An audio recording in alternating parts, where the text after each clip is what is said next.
BJP জিন্দাবাদ জিন্দাবাদ জিন্দাবাদ গণহত্যা পার্টি জিন্দাবাদ জিন্দাবাদ জিন্দাবাদ খনিজ সম্রাট জিন্দাবাদ জিন্দাবাদ জিন্দাবাদ খনিজ সম্রাট জিন্দাবাদ জিন্দাবাদ জিন্দাবাদ গণহত্যা পার্টি জিন্দাবাদ জিন্দাবাদ জিন্দাবাদ সমষ্টিৰ জেএছপি দলৰ যি জইনিং কাৰ্যসূচী আজি দিহিৰা সমষ্টিৰ এই বাংলাবাৰী ভিচিডিচিৰ বাংলাবাৰী আঞ্চলিকৰ অন্তৰ্গত এই দক্ষিণ লাফাগুছি মাজৰ চুপাত আৰু আমবাৰী পূবৰ এই চুবুৰীটোত দুখন মিটিং আমাৰ অনুষ্ঠিত হ'ল এই দুখন মিটিঙৰ দ্বাৰাইদি বহুত জিএছপি জইন কৰিলে বিভিন্ন দলৰ পৰা আহি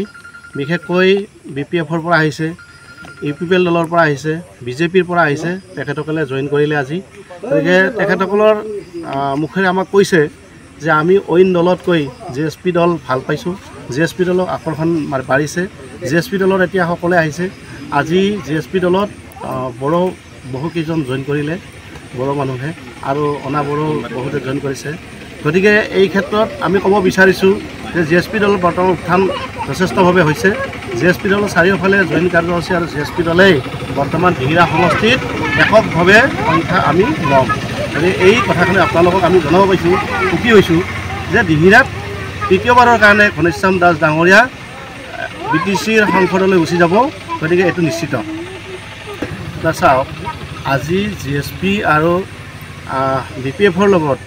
এটা মিত্ৰতাৰ দিশ চলি আছে আনুষ্ঠানিকতা ফাইনেল হোৱা নাই তথাপিও কিন্তু আমি তেখেতসকলে এটা কথা চিন্তা কৰিছে যে জিএছপিত যেতিয়া এলায়েন্স যদি হয়ও তেনেহ'লে দিহিৰা সমষ্টিত হয়তো আমাৰ ঘনশ্যাম দাস ডাঙৰীয়াই টিকট মানে ল'ব দুটা দলৰ আলোচনাৰ মৰ্মে গতিকে সেইকাৰণে তেখেতসকলে ভাবিছে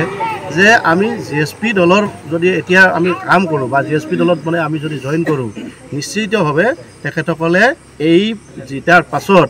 তেখেতসকলে নিশ্চয় এই অঞ্চলত কাম কৰাৰ কাৰণে সুবিধা পাব গতিকে সেইকাৰণে তেখেতসকলে আহিছে ভাল লাগিছে আমি ৱেলকাম দিছোঁ তেখেতসকলক সকলোকে ধন্যবাদ জনাইছোঁ আৰু অইন জেগাতো আহিছে বিপিএফ দলে বহুত জেগাত আমাৰ বিপিএফ দলৰ কৰ্মীসকলে জইন কৰিছে গতিকে অহাকালিও আমাৰ জইনিং কাৰ্যসূচী আছে গতিকে বিজেপিও আজি গম পাইছে যে দিহিৰা সমষ্টিত বিজেপিটো কাম নকৰে বা দিহিৰা সমষ্টিত বিজেপি যি জিকিব নোৱাৰে তেখেতসকলে গম পাইছে আৰু সেইকাৰণে বিজেপিও আহি আমাৰ দলত জইন কৰিছে ইউপিপিএলতো মানে গমেই পাইছে যে ইউপিপিএলত য'তে সভা হ'লেও এতিয়া তেখেতসকলৰ সভাবিলাকত মানুহ নাযায় গতিকে কৰ্মী নাযায় আৰু সেইকাৰণে তেখেতসকলেও আজি আহি জিএছপিতে জইন কৰিছে গতিকে মূল লক্ষ্যটো হ'ল কি জিএছপি দিহিৰা সমষ্টিত জিকিব আৰু তেখেতসকলে এই দিহিৰা সমষ্টিত জিকাৰ পাছতে একেলগে একত্ৰিত হৈ কাম কৰাৰ মানে এটা সুযোগ লোৱাৰ কাৰণে তেখেতসকলে নিশ্চয় আহিছে আৰু আমি এই তেখেতসকলক ধন্যবাদ সেইকাৰণে দিছোঁ যে ভাল লাগিছে তেখেতসকলে আহি একেলগে কাম কৰিম আমি দিহিৰা সমষ্টি উন্নয়ন কৰাৰ ক্ষেত্ৰত সকলো দলেই যদি একেলগে আমি কাম কৰিব পাৰোঁ নিশ্চয় আমাৰ সকলোৰে ৰাইজৰ কাৰণে মংগল আৰু আমাৰ জিএছপি দলৰ কাৰণেও মংগল এইখিনি আমাক ক'বলগীয়া তেখেতসকলৰ শংকাটো আগৰ পৰাই আছে আৰু এতিয়াও আছে এইবাৰতো তেখেতসকলে দিহিৰা সমষ্টিটোক আশা নকৰে কাৰণ জানিছে যে যোৱা 20 চনত যিটো ইলেকশ্যন হৈছিল পৰিষদীয় নিৰ্বাচনতে গম পাইছে তেখেতসকলে যে জিএছপিৰ বাহিৰে ৰাইজে ইয়াত ভোট নিদিয়ে অন্য দলক ভোট নিদিয়ে তেখেতসকলে গম পাইছে এতিয়া তেখেতসকলে ধৰচোন আহিছে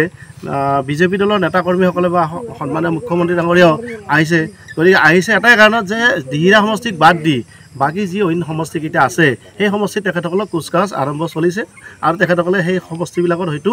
নিৰ্বাচনত অৱতীৰ্ণ হোৱাৰ কাৰণে আশা কৰি এই মচলপুৰত সভাপতিবিলাক অনুষ্ঠিত কৰি আছে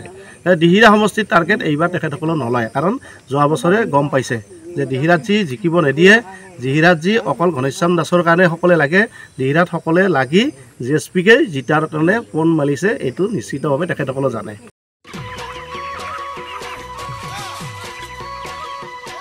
অতি কম দিনতেই একোটা এনেকুৱা হৈ যায় মই যে বিয়মৰ দানা খাওঁ আপোনালোকেও বিয়মৰ দানা খাওক আৰু কম দিনতেই অধিক মুনাফা লাভ কৰক